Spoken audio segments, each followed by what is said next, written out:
सभी स्टूडेंट्स को नमस्कार। आज के इस क्लास में हम मूल अधिकार और राज्य के नीति निर्देशक तत्वों में अंतर को समझेंगे। आप इसको पूरा देखें और अच्छा लगे तो लाइक एवं सब्सक्राइब जरूर करें। धन्यवाद। सबसे पहले हम ये जानेंगे कि मूल अधिकार क्या है और राज्य के नीति निर्देशक तत्वों क्या है। जैसा कि आपको पता है कि संविधान के भाग 3 के अंतर्गत मूल अधिकार, बिल ऑफ राइट्स, मूल अधिकारों का वर्णन किसके अंतर्गत? भाग 3 और नीति निर्देशक तत्वों का वर्णन संविधान के भाग 4 के अंतर्गत। आपको ये पता है कि मूल अधिकार किसी व्यक्ति के सबसे मूल अधिकार होते हैं और इनका मूल अधिकारों का संरक्षण करने का राइट उच्चतम न्यायालय को है, जो कि अनुच्छेद 32 के तहत विभिन्न रीट के द्वारा वो उच्चतम न्यायालय संरक्षण मूल अधिकारों को संरक्षण प्रदान करता है। स्वयं अनुच्छेद 32 भी मूल अधिकार है, अर्थात 32 के तहत संरक्षण पाना व्यक्ति का मूल अधिकार है और 226 के तहत हाई कोर्ट हमको हमारे मूल अधिकारों का संरक्षण करता है, हालांकि 226 स्वयं में मूल अधिकार नहीं है। फिर इसके बाद हम कुछ कैटेगराइज करेंगे। कुछ कैटेगरी में हम देखेंगे कि मूल अधिकार और राज्य के नीति निर्देशक तत्वों में क्या प्रमुख अंतर है। अब जहां तक राज्य के नीति निर्देशक तत्वों की बात है तो आपको पता है कि राज्य के नीति निर्देशक तत्व संविधान के भाग 4 के अंतर्गत है और ये संविधान के दर्शन है और सामाजिक आर्थिक विकास के लिए ये लाए गए हैं और राज्य को निर्देश है। हाँ, ये बात स्पष्ट है, स्वयं मूल अधिकार वाले खंड में ही स्पष्ट कर दिया गया है कि ये न्यायालय द्वारा प्रवर्तनीय नहीं है। ठीक है, क्या न्यायालय द्वारा परिवर्तनीय नहीं है। तात्पर्य है, मतलब यह है कि अगर कोई व्यक्ति जाके कहे कि राज्य के नीति निर्देशक तत्व में ऐसा लिखा गया है और कोर्ट हमारे इस अधिकार की रक्षा कराए, तो ऐसा संभव नहीं है, क्योंकि ये न्यायालय द्वारा परिवर्तनीय नहीं है। परिवर्तनीय इसलिए नहीं है क्योंकि ये राज्य के संसाधनों को ध्यान में रखते हुए ये राज्य का लक्ष्य दिया गया है, न कि किसी नागरिक को ऐसा राइट दिया गया है कि वो मूल अधिकार में लिखे किसी भी बात के लिए दावा कर सके। तो जब हम आगे कुछ अंतर को देखेंगे, मूल अधिकार क्या है? भाग 3 के अनुच्छेद 12 से 35, भाग 3 अनुच्छेद 12 से 35, 12 to 35। और राज्य का नीति निर्देशक तत्व क्या है? यह है भाग 4 अनुच्छेद 36 से 51। ठीक, ये इस तरह ये अनुच्छेद हो गया। फिर इसके बाद यह व्यक्तियों को दिया गया अधिकार। ये मूल अधिकार क्या है? व्यक्तियों को दिया गया अधिकार। मूल अधिकार क्या है? व्यक्तियों को दिया गया अधिकार, अर्थात मूल अधिकार वह चीज है जिसको व्यक्ति राज्य से प्राप्त कर सकता है। अगर राज्य उसको नहीं देता है तो वो उच्च न्यायालय और उच्चतम न्यायालय की शरण में जाएगा और उच्च न्यायालय और उच्चतम न्यायालय विभिन्न रीतों के माध्यम से उसके हितों की रक्षा करेगा। ठीक है, और राज्य के नीति निर्देशक तत्व क्या है? यह राज्य को सौंपे गए दायित्व हैं जिसके माध्यम से राज्य सुशासन की स्थापना और लोक कल्याण सुनिश्चित करेगा। ठीक है, ये क्या है? ये दायित्व है, ये दायित्व है जो कि राज्य को सौंपे गए हैं। इसके माध्यम से राज्य क्या करेगा? सुशासन स्थापित करेगा और लोक कल्याण क्या करेगा? लोक कल्याण स्थापित करेगा। ये है मतलब कि इधर ये अधिकार है तो इधर ये राज्य के दायित्व है, यहाँ ये व्यक्ति का अधिकार है, ये व्यक्ति का अधिकार है तो राज्य का दायित्व है। ठीक है, इस तरह आगे ये न्यायालय द्वारा प्रवर्तनीय है। न्यायालय द्वारा प्रवर्तनीय है। ये क्या है? ये न्यायालय द्वारा प्रवर्तनीय नहीं है, मतलब कि न्यायालय इन्हें रीट के माध्यम से लागू नहीं करवा सकता, मतलब अपने आदेश के माध्यम से न्यायालय इन्हें लागू नहीं करवा सकता। ठीक है, ठीक, मतलब ये है कि राज्य के लक्ष्य हैं, राज्य के कर्तव्य हैं, जब राज्य के संसाधन होंगे तब वो राज्य अपना लागू करेगा।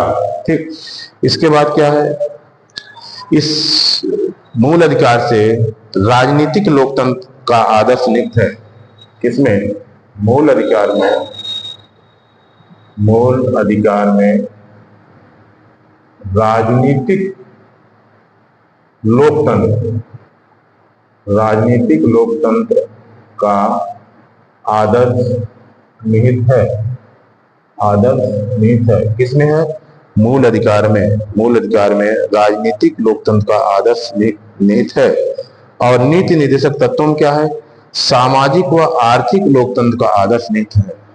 नीति निर्देशक तत्वों में सामाजिक व आर्थिक लोकतंत्र का आदर्श निहित है। सामाजिक व आर्थिक लोकतंत्र का आदर्श निहित है। सामाजिक व आर्थिक लोकतंत्र का आदर्श निहित है। ठीक है, इसके बाद मूल अधिकारों को क्रियान्वयन में अनेक युक्त सीमाएं हैं।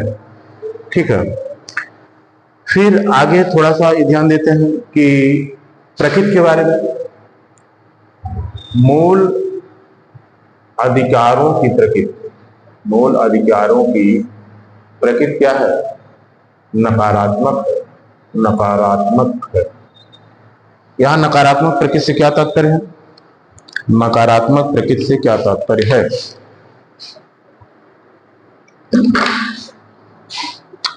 नकारात्मक प्रकृति से मतलब ये होता है कि अगर राज्य इनको नहीं देगा तो न्यायालय बाय फोर्स अपने अधिकार, अपने आदेश से उसको लागू करवाए। और नीति निर्देशक तत्वों की जो प्रकृति है वो सकारात्मक है, मतलब कि राज्य जब अपने संसाधन होंगे तो वो लागू करेगा। ठीक है, उनका स्वरूप क्या है? इनका स्वरूप नकारात्मक है, इनका स्वरूप सकारात्मक स्वरूप। ठीक है, ये क्या है? नकारात्मक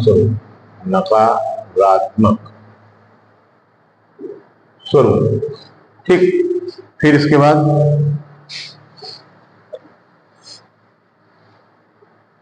नकारात्मक स्वरूप और सकारात्मक स्वरूप।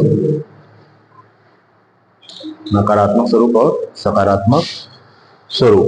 इसके बाद मूल अधिकारों के क्रियान्वयन होने पर अनेक युक्त सीमाएं हैं। ठीक है, मूल अधिकारों के क्रियान्वयन पर युक्त सीमाएं हैं। ठीक है, सीधी सी बात है कि मूल अधिकार आपको मिले तो हैं, लेकिन वो असीमित नहीं है, वो युक्त सीमाओं से बंधे हैं। सपोज करिए कि अनुच्छेद 19 आर्टिकल 19 के तहत आपको वाक्य एवं अभिव्यक्ति की स्वतंत्रता मिलती है, लेकिन क्या वाक्य एवं अभिव्यक्ति की स्वतंत्रता सीमित है? वो असीमित है, असीमित नहीं है, बल्कि वो युक्त निर्बंधनों से युक्त है। अर्थात आपको लोक स्वास्थ्य और तमाम ऐसे आधार हैं जिन आधारों पर आपके इसको प्रतिबंधित किया गया है। तो कहने का मतलब सीधी सी बात है कि मूल अधिकारों पर युक्त सीमाएं हैं, जबकि नीति निर्देशक तत्वों में ऐसा नहीं है। ठीक है, ये नीति निर्देशक तत्वों में सीमाएं नहीं है। किसमें नहीं है? नीति निर्देशक तत्वों में। ठीक, यहाँ पर जाहिर सीधी सी बात है कि अगर ये युक्त सीमाएं न होती तो ये मूल अधिकार भी गलत रास्ता, कुछ अधिकार का दुरुपयोग होने लगता, इसीलिए उसमें युक्ति प्रतिबंध भी जरूरी था। ठीक है, इसके बाद मूल अधिकारों को संविधान का विशेष संरक्षण प्राप्त है। अनुच्छेद 32 उच्चतम न्यायालय, अनुच्छेद 226 उच्च न्यायालय। ठीक है, क्या है? मूल अधिकारों को संरक्षण प्राप्त है, संरक्षण प्राप्त है। ठीक है, किससे? विशेष संरक्षण प्राप्त किससे? 32 आर्टिकल 32 के उच्चतम न्यायालय के द्वारा, उच्चतम न्यायालय के द्वारा। आर्टिकल 32 स्वयं में एक मूल अधिकार है और 226 किसके द्वारा? उच्च न्यायालय के द्वारा। ठीक है, तो 226 और 32 बहुत महत्वपूर्ण है। नीति निषेध तत्वों को लागू करना नैतिकता पर आधारित है, इस पर कोई संरक्षण प्राप्त नहीं है। अब यहाँ पर राज्य का नीति निषेध तत्व क्या है? एक प्रवर्तनीय है नहीं, राज्य के कर्तव्य है, राज्य के कर्तव्य है।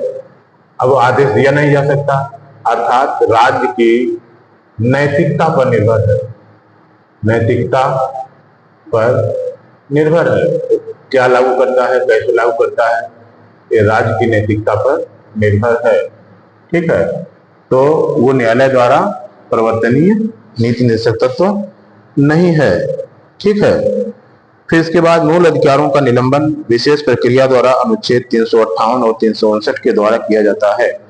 जब आपको पता है कि जब 352 लागू होता है, क्या? राष्ट्रीय आपात,